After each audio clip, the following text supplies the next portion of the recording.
Aduh, kita bawa uang 100.000 ke pasar, biasanya bisa beli beras, bisa beli minyak goreng, bisa beli telur ayam, bahkan ayam-ayamnya juga kita bisa beli gitu.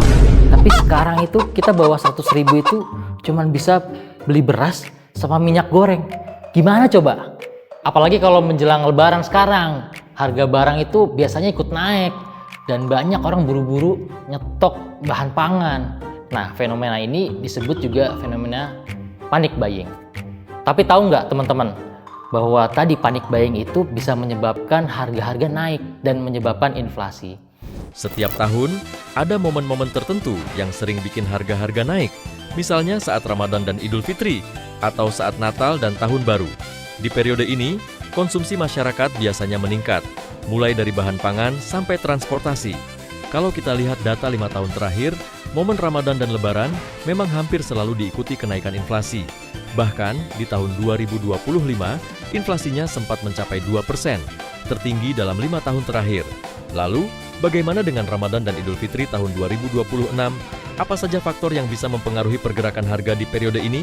Nah, nyok, anak Jakarta kita ngobrol bareng.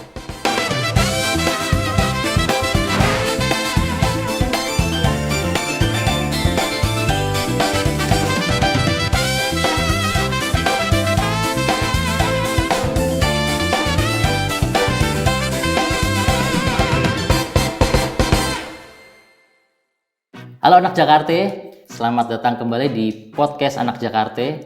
Kalau sudah memasuki Ramadan sampai dengan menjelang Idul Fitri, biasanya aktivitas belanja masyarakat ikut meningkat. Mulai dari membeli kebutuhan dapur, baju baru, sampai dengan kebutuhan lainnya untuk menyambut hari raya. Nah, fenomena ini juga hampir terjadi setiap tahunnya dan terus berulang.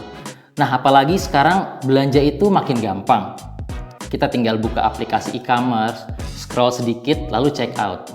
Nah, tanpa sadar belanja bukan lagi sekedar aktivitas untuk memenuhi kebutuhan sehari-hari, tapi juga lebih untuk meningkatkan gaya hidup kita. Nah, hari ini kita nggak cuma untuk mengobroli tentang belanja secara bijak. Di episode kali ini, kita juga memahami upaya yang dilakukan oleh pemerintah Provinsi DKI Jakarta dalam menjaga barang dan jasa tetap stabil di momentum Ramadan dan Idul Fitri kali ini. Di episode kedua podcast Anak Jakarta sudah kedatangan tamu spesial untuk topik kita kali ini. Yang pertama, beliau selaku influencer dan juga financial planner, Mbak Dera Amelia. Apa kabar Mbak? Halo, apa kabar Mas? Alhamdulillah baik. Alhamdulillah baik. Nah, ini yang kedua nggak kalah spesial juga. Beliau Ketua Kelompok Pangan dan Ekonomi Daerah Biro Perekonomian Provinsi DKI Jakarta, Mas Abdul Ghaffar. Apa kabar Mas? Alhamdulillah kabar baik. Apa kabar Mas Kenji? Alhamdulillah baik. Alhamdulillah baik. Nah, ini mungkin saya ke Mbak Dera dulu, Mas Ghaffar. Oke. Jadi setiap tadi Ramadan dan Idul Fitri itu biasanya pengeluaran masyarakat itu meningkat. Nah, sebenarnya apa penyebab belanja masyarakat itu berubah di bulan Ramadan, Mbak? Oke, ini menarik banget ya pertanyaan pertama dan kayaknya ini juga dirasakan oleh semua teman-teman anak Jakarta di luar sana ya Mas ya. Kenapa? Karena kalau ngomongin bulan Ramadan ini sebenarnya kan orang-orang tuh kaitannya dengan ibadah dulu ya. Orang-orang tuh biasanya setiap Ramadan tuh punya, oh aku pengen berubah nih ibadahnya, pengen begini gitu ya, pengen meningkatkan ibadah. Tapi di sisi lain itu juga sangat-sangat biasa ketika banyak orang bilang bahwa di bulan Ramadan tuh peningkatan pengeluaran itu sangat diwajarkan gitu Mas. Kenapa? Karena gini, logikanya kayak misalnya nih kita biasa makan di rumah, tapi bulan Ramadan sering nih tiba-tiba ditelepon teman gitu ya, ayo bukber bareng gitu ya. Jadi ada euforia musiman yang tiap tahun tuh akan sering terjadi kayak gini Mas. Jadi nggak cuman ibadahnya kita yang pengen jor-joran meningkat, tapi di sisi lain di pengeluaran, di finansialnya juga pasti akan meningkat karena tadi ya ada euforia musiman sehingga ngaruh nih ke psikologis kita. Kita pengen nyenengin diri kita sendiri, pengen nyenengin temen, pengen nyenengin keluarga gitu ya. Dan di sisi lain Mas, kita juga ada kelebihan likuiditas. Artinya apa? Kita dapat THR. Jadi dari sisi financial planner tuh ada bocor-bocor halus gitu ya. Bener banget, Itu bocor halus. di bulan Ramadan. Jadi mengikuti hype yang memang ya berlaku di bulan itu gitu ya. Tadi betul. ada apa namanya? Konsumsi untuk misalnya buka bersama dan lain sebagainya. Nah, ini pertanyaan kedua. terkait dengan dari sisi perencanaan keuangan gitu ya. Nah itu kan tadi pola belanja pada saat Ramadan. Nah tadi disebutkan juga menjelang Idul Fitri atau Hari Raya itu kira-kira apa yang paling ya menjadi perhatian gitu agar tadi nggak bocor-bocor halus lagi gitu. Oke, biasanya ya kalau udah mau lebaran nih, ini kan THR biasanya udah pada cair ya. Biasanya banyak kesalahan orang-orang tuh yang pertama tuh impulsif buying, Mas. Impulsif tuh kayak gimana? Jadi kita tuh kayak ngerasa pengen belanja semuanya padahal itu sebenarnya kita nggak butuh-butuh banget barang itu gitu ya.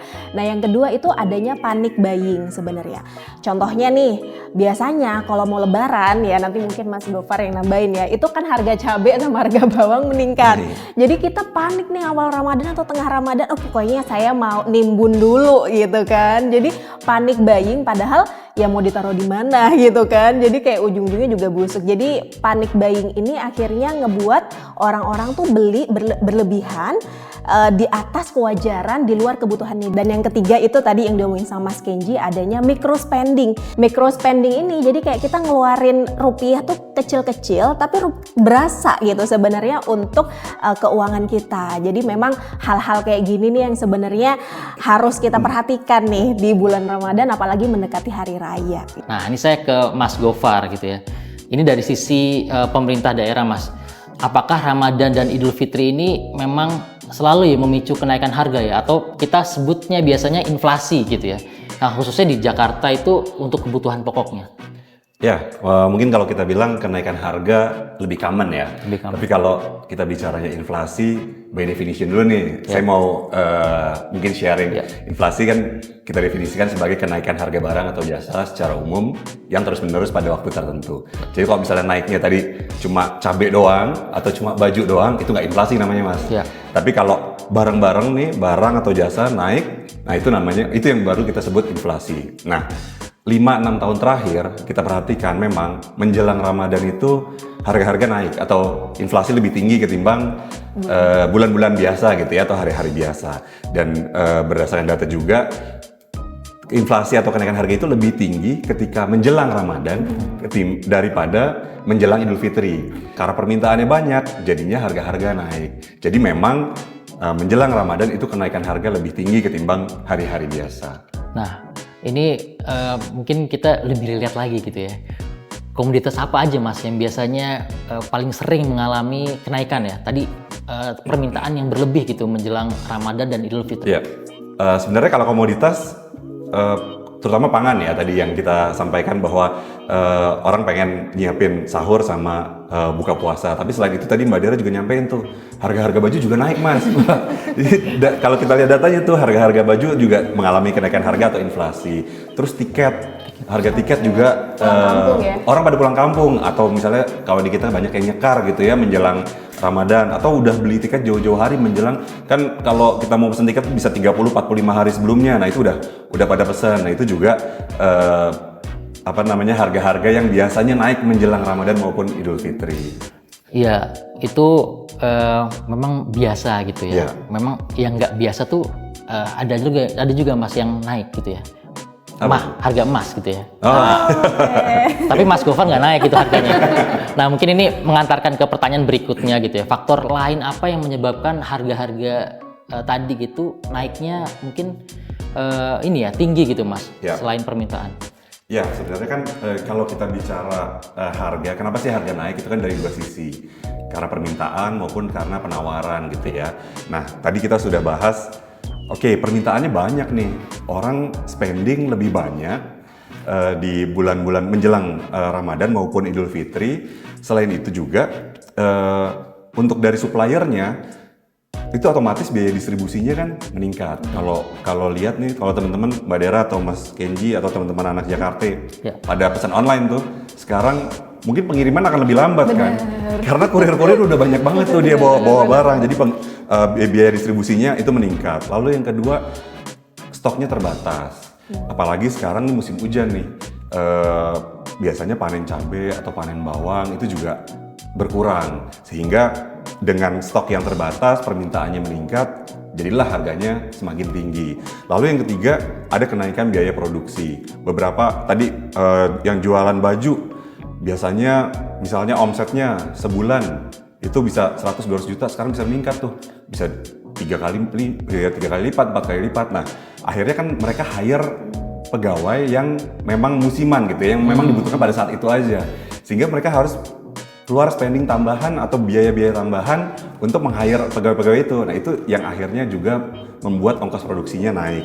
Lalu ada spekulasi pedagang nih yang terakhir nih. Jadi banyak pedagang gitu ya yang memanfaatkan momentum-momentum seperti Ramadan maupun Idul Fitri untuk menaikkan harga. Nah, itu faktor-faktor yang selain permintaan yang bisa meningkatkan harga barang-barang atau jasa. Jadi faktor distribusi tadi mempengaruhi ya Mas ya, Ya. untuk harga barang, dan juga tadi yang terakhir aji mumpung. Jadi pedagang-pedagang di pasar gitu ya menjelang hari raya, hari Ramadan gitu ya, dan juga hari raya itu meningkatkan harganya padahal stoknya cukup gitu ya Mas. Ya, betul. Kurang lebih seperti itu. Nah, saya ke Mbak Dera.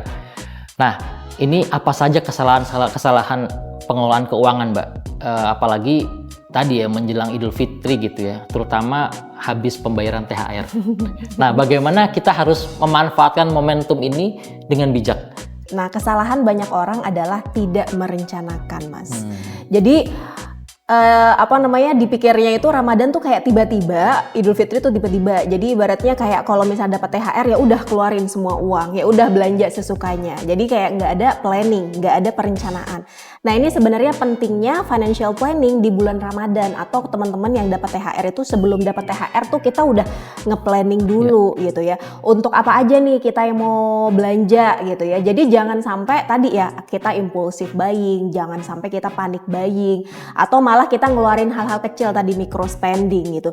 Nah, sebaiknya strategi apa yang harus dilakukan gitu Mbak untuk memanfaatkan itu? Jadi mungkin ada pos-pos atau prioritas-prioritas yang didahulukan, atau yang memang banyak terlupa nih ya. Budget untuk misalnya pulang kampung, nah itu nggak direncanain, padahal itu kan besar juga biayanya. Nah, itu strateginya seperti apa Mbak?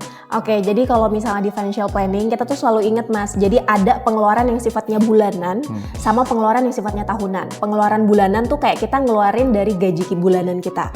Misalnya kita makan, transportasi, cicilan, itu kan sebenarnya pengeluaran bulanan yang diambilnya dari gaji.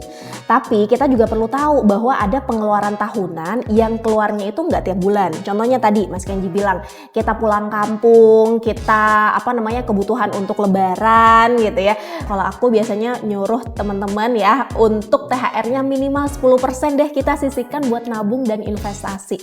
Jadi kita sekalipun mau self reward nih habis ini, kita nggak terlalu ngerasa bersalah banget karena memang kita udah sisihkan dulu 10%-nya buat investasi ataupun tabungan.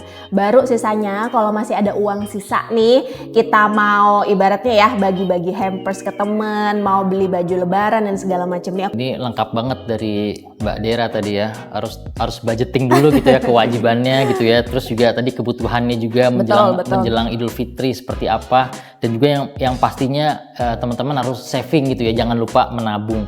Jadi penting banget gitu ya belanja bijak menjelang hari raya gitu ya, agar ya tadi dompetnya nggak fitri ya. Ya, Mbak, ya? Bener.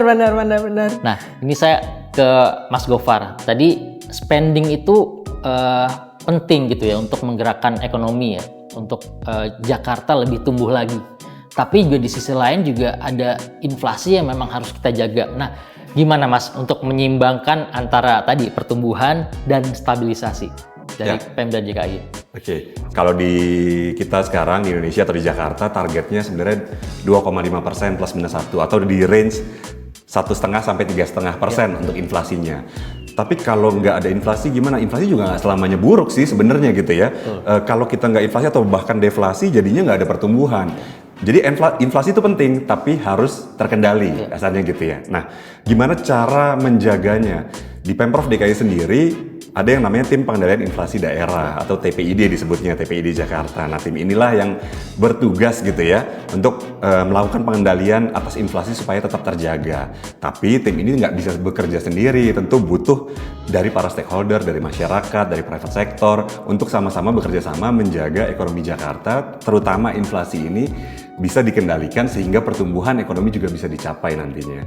Nah tadi yang saya sampaikan bahwa memang nggak bisa nih tim ini bekerja sendiri gitu. Masyarakat juga punya andil gitu ya untuk menjaga inflasi ini. Salah satunya dengan apa? Tadi Mbak Dera sampaikan belanja bijak misalnya.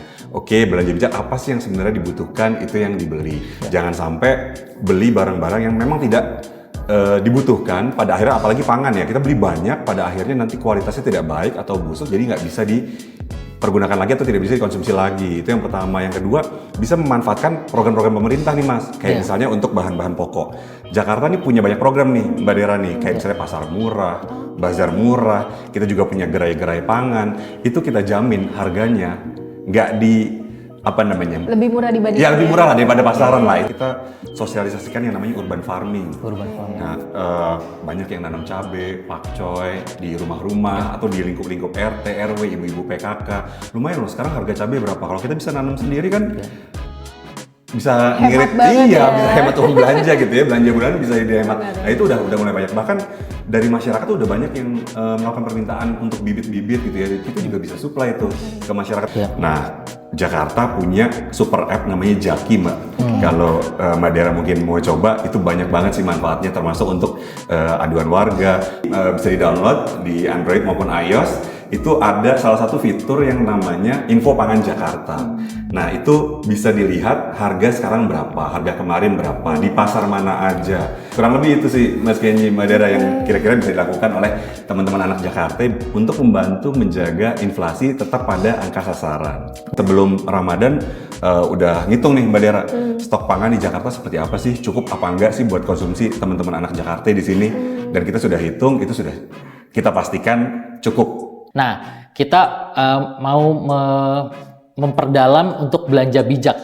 Nah, khususnya dari sisi perencanaan keuangan dan juga nanti dari sisi pemerintah daerah. Nah, saya ke Mbak Dera dulu.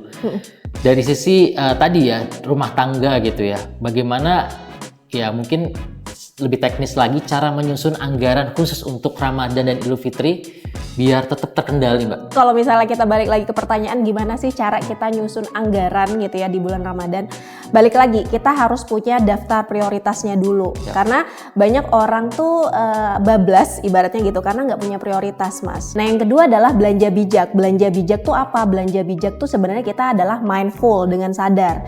Jadi kita harus bisa membedakan mana sih yang sebenarnya kebutuhan kita, mana yang sebenarnya keinginan kita. Karena kalau kita udah bisa dengan dewasa, dengan bijak membedakan mana sih yang kebutuhan kita, mana yang keinginan kita, itu kita akan belanja tuh bener-bener akan dengan bijak sebenarnya Mas. Dalam financial planning nih kita nggak anti belanja. Yang namanya belanja tuh ya memang wajib karena kan kita harus konsumsi ya, rumah tangga dan segala macam. Tapi yang banyak orang salah kaprah adalah belanja bablas tadi gitu ya, tanpa ada rencana, tanpa ada planning.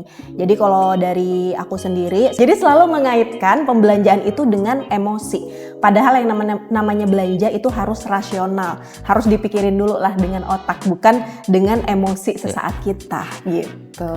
Nah ini mungkin strategi khusus untuk tadi ya, tunjangan hari raya itu biar nggak habis gitu ya, maksudnya nggak, tadi Mbak Dera udah sebutkan sisihkan sedikit gitu ya.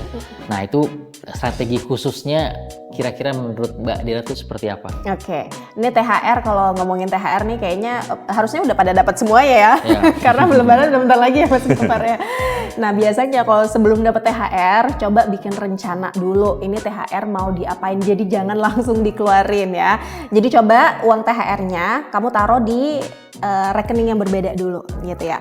Jadi prosentase tiap orang pasti akan beda-beda Mas sebenarnya, karena tiap orang tuh kan punya kondisi yang berbeda-beda. Jadi kita tulis di kertasnya dengan rasional dan dengan sadar. Jadi memang kita harus tahu dulu limitasi angka kita itu dari THR kita, kemampuan kita berapa gitu ya. Baru setelah itu ya kita juga harus sisihkan buat tadi nabung sama investasi buat masa depan. In this economy, aku cuma mau bilang dari tadi ya, in this economy ya Mas ya, ketika memang kondisi perang gitu ya, ketidakpastian global, geopolitik, di mana kita juga dihadapkan pada berita-berita harga minyak dunia naik gitu ya, BBM katanya akan mau dinaikin dan segala macamnya. masa depan tuh nggak pasti banget sekarang Mas ya. Jadi memang dan salah satu yang bisa nyelamatin kita itu kita sendiri. Kalau kita nggak punya tabungan, kalau kita nggak nyiapin dana darurat, COVID kemarin 2020 mungkin akan lebih parah kita hadapi sekarang di kondisi sekarang. Jadi makanya aku bilang THR tuh coba lebih rasional, lebih bijak lagi. Coba simpan minimal 10%, kalau bisa 20% untuk dana darurat kita. Supaya apa? Nanti kan kita mau gajian selanjutnya mungkin tanggal 25 atau tanggal 1 ya. Itu lumayan lama loh dari lebaran gitu ya. Jadi kalau kita punya tabungan dana darurat dan investasi itu akan lebih enak juga buat kitanya gitu. Nah, sekarang saya ke Mas Gofar lagi. Tadi sudah konkret disampaikan bahwa di Jakarta itu ada pasar murah dan itu dilaksanakan di kecamatan, di kelurahan gitu, dan di tempat-tempat umum lainnya gitu Mbak Dera. Nah, mungkin langkah konkret apa lagi gitu ya yang untuk menjaga stabilisasi harga di tim TPID DKI Jakarta ini, Mas? Ya, ini untuk informasi teman-teman anak Jakarta ya Mbak Dera juga. Jadi TPID Jakarta itu punya program namanya 4K. 4K itu singkatan sebenarnya. K yang pertama itu adalah keterjangkauan harga. Nah, gimana caranya TPID Jakarta ini menjamin harga-harga itu terjangkau, tidak naik terlalu tinggi, kasarnya gitu ya. Kami punya BUMD pangan ada 3, Pasar Jaya, Food Station, sama Dharma Jaya. Nah itu mereka tuh punya gerai-gerai, mereka menjual komoditas-komoditas pangan kepada masyarakat dengan harga yang lebih murah daripada harga pasar atau harga umumnya. Itu kayak yang pertama. Yang kedua yaitu ketersediaan pasokan. Selain kita memastikan keterjangkauan harga, kita juga memastikan tuh ketersediaan pasokannya gimana. Untuk informasi anak Jakarta juga, Jakarta ini bukan daerah penghasil. 98% pangan kita itu impor ya, atau didatangkan dari daerah lain sebenarnya. Nah, makanya penting untuk memastikan ketersediaan pasokan dengan cara apa? Kita lakukan kerjasama antar daerah dengan daerah-daerah penghasil. Dengan cara-cara seperti itu kita menjamin bahwa pasokan pangan yang ada di Jakarta itu mencukupi, nggak cuma beras ya, yang cabai, terus bawang dan lain-lain. Itu kayak yang kedua. Yang ketiga itu kelancaran distribusi. Nah, kelancaran distribusi itu dengan cara apa?